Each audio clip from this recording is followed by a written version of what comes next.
Salut tout le monde, c'est Anonymal. Aujourd'hui on se retrouve pour une nouvelle vidéo dans laquelle je vais parler de la marque Insta360, qui est une marque avec qui j'ai déjà été en partenariat pour une précédente vidéo. C'est de nouveau le cas cette fois-ci et ça m'arrange parce que c'est une marque que j'aime beaucoup. Ils ont tendance à faire des objets qui sont vraiment innovants, qu'on voit nulle part ailleurs et qui apportent vraiment leur petite touche au marché des caméras et de la vidéo en général. Aujourd'hui on va donc parler de la Insta360 One Air Twin Edition, qui est une action cam qui est un petit peu spéciale puisqu'elle est modulaire. Et modulaire, ça veut dire qu'on peut y enlever ou rajouter des éléments en fonction de ce dont on a besoin. Donc c'est vraiment pas commun, surtout pour une caméra de cette taille-là. Enfin, je dis ça, mais vous voyez pas grand-chose pour le moment. Voilà donc la caméra dont je vous parlais, elle va venir avec 4 éléments principaux, et évidemment pas mal d'accessoires j'imagine là-dedans. Et donc comme vous pouvez le voir ici, un caisson de fixation, un câble USB type C et un cache pour protéger les objectifs. Le premier objectif c'est l'objectif 4K en grand angle qui va vous permettre de filmer à peu près ce que vous voulez. Avec ce genre d'objectif là c'est facile de tout cadrer, c'est assez stable, c'est vraiment l'objectif de base. Et là où la caméra est vraiment intéressante je trouve, c'est qu'elle contient un deuxième module avec d'autres objectifs. Et pour le coup il y en a deux en un seul module parce que c'est un objectif 360 degrés. C'est de la 5,7K et le but d'un objet comme ça, c'est justement assez libre. Vous pouvez en faire ce que vous voulez. Chacun y trouvera son utilisation, mais globalement, ça permet de filmer tout autour de vous en une seule prise vidéo, donc ça permet forcément pas mal de choses. Vous pouvez recadrer la vidéo pour garder seulement ce que vous voulez ou créer des petits effets de montage. Il y a donc plusieurs façons de monter cette caméra-là et les modules se détachent hyper facilement, donc c'est assez simple. Ça se fait en 3 secondes. Si je veux changer d'objectif, je peux directement mettre celui-là. Voilà, c'est assez facile à enlever et à remettre. En plus de ça, ça permet une fonctionnalité qui est vraiment cool et c'est disponible sur aucune des caméras de ce genre. C'est que l'écran, si vous voulez le mettre face à vous, c'est possible, et si vous voulez le mettre à l'arrière, c'est possible aussi. Si vous voulez faire du vlog par exemple, ça peut être ultra pratique. Après, en termes de son, ça donne ça. Le son, ça donne ça. Là, j'ai un masque sur la bouche, mais c'est bien moi qui parle. Là, c'est vraiment le son natif de la caméra. J'ai touché à aucun paramètre, donc je vous laisse juger par vous-même. Et si jamais vous pensez malgré tout que vous pourriez avoir besoin d'un micro jack, vous pouvez acheter un petit adaptateur qui vous permettra de vous brancher directement sur la caméra. Sinon, il y a aussi une option qui permet de connecter en Bluetooth un micro. Par exemple, si vous avez des AirPods, vous pourrez les pairer à la caméra, ce qui permettra de parler dans les AirPods et de vous enregistrer avec le micro des écouteurs s'il y a un petit peu de bruit autour par exemple. Cette partie-là de la caméra qui permet donc de faire le lien entre les deux modules de la caméra, c'est la batterie et il faut la mettre un petit peu plus solidement que le reste des éléments parce que elle les tient les deux. Donc voilà, faites quand même bien attention à l'avoir fixée correctement parce que la caméra est waterproof, elle laisse jusqu'à 5 mètres sous l'eau et pour limiter quelconque problème, vaut mieux avoir vérifié avant que tout soit bien attaché solidement parce qu'il vaut mieux pas quand même par précaution mettre en contact l'électronique et l'eau. Parce que voilà, généralement ça fait quelques dégâts.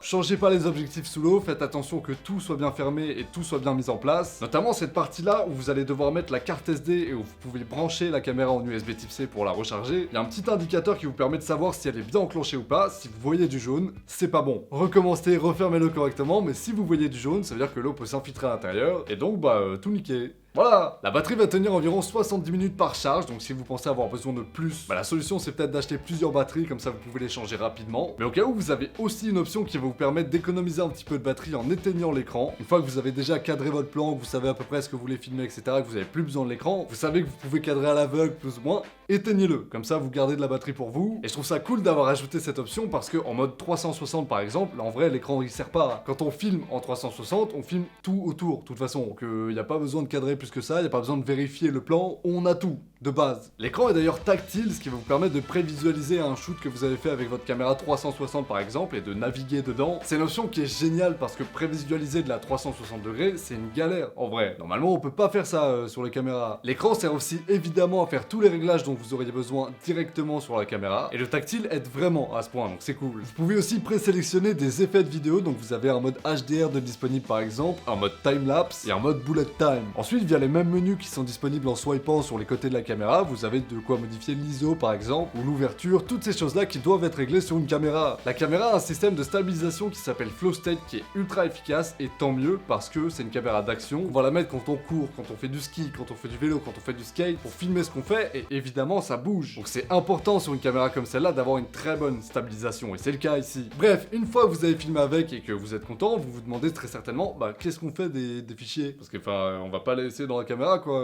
Alors premièrement, ils vont être disponibles sur votre téléphone puisqu'ils vont être transférés automatiquement dans l'application d'Insta360 quand votre caméra y est connectée. Et ces fichiers-là, vous pouvez les récupérer pour faire un petit peu de montage. L'application est hyper bien faite, c'est hyper intuitif. Vous pouvez facilement fouiller un petit peu dans le menu pour voir tout ce qui est disponible, ajouter 2-3 points clés, choisir le format que vous voulez, et vous pourrez à ce moment-là télécharger la vidéo sur votre téléphone. Dans l'onglet Stories de l'application, il y a aussi un mode ShotLab, qui est un mode qui vous propose de réaliser automatiquement plein d'effets. Il y a des petits tutoriels pour vous expliquer la marche à suivre, c'est hyper simple. Par contre, si vous voulez malgré tout traiter ces fichiers sur votre ordinateur, c'est un petit peu différent. Alors pour la lentille classique, c'est hyper simple, le fichier peut sortir en MP4, vous le mettez directement sur votre ordi, ça marche. Et pour le coup, quand vous utilisez l'objectif 360, c'est un petit peu plus complexe parce que c'est pas un format normal, le 360 degrés. C'est un fichier qui va être sous l'extension .insv qui va donc pouvoir s'ouvrir grâce au logiciel de montage de Insta360. C'est un logiciel qui est assez facile à prendre en main pour ceux qui sont déjà habitués à la logique de montage vidéo, etc.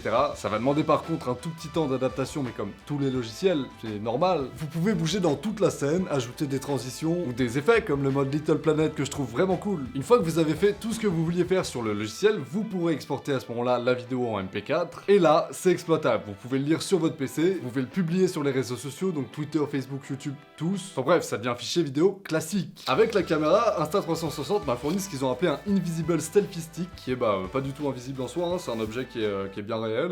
Voilà, il est noir, tranquille. Mais il est invisible dans le sens où il se voit pas sur les rushs 360 degrés. L'angle de la caméra est pensé pour ça, c'est vraiment fait pour qu'il se voit pas, parce que ça pourrait gêner la vidéo tout simplement. Et c'est un selfie stick qui est vraiment plutôt gros en plus de ça. Bon, par contre, l'avantage c'est que c'est solide. Là, y a pas de discussion, hein.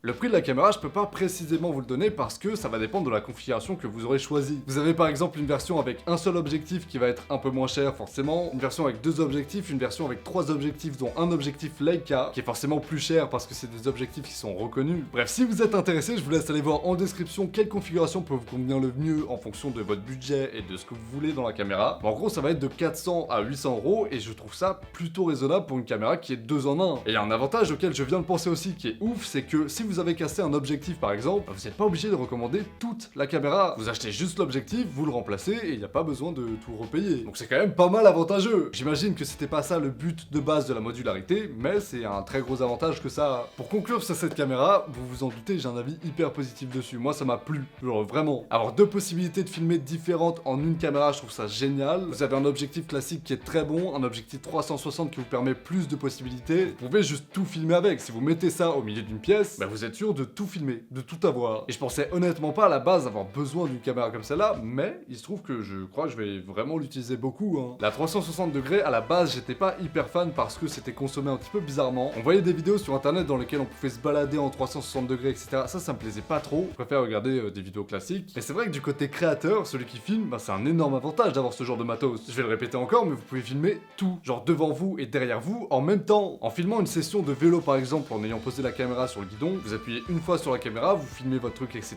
Et au montage, vous pouvez décupler la vidéo et montrer à la fois ce que le vélo voit, c'est-à-dire devant vous, et à la fois votre visage. Et en fait, si vous avez envie, vous avez déjà une option qui permet de le faire sur l'application mobile, qui s'appelle Multiview et qui marche hyper bien. Il n'y a plus besoin d'acheter 2 caméras, une qui filme devant et une derrière, parce que ça peut se faire au montage avec une caméra 360. Donc ça voilà, je trouve ça cool. Bref, si vous voulez plus d'informations sur ce produit-là, je vous laisse le lien en description comme je vous l'ai dit. Et si vous avez aimé la vidéo, n'oubliez pas de mettre un like et de vous abonner à la chaîne pour que je puisse devenir riche et célèbre. Quant à moi, je vous retrouve mardi prochain pour une nouvelle vidéo. Salut à tous, ciao!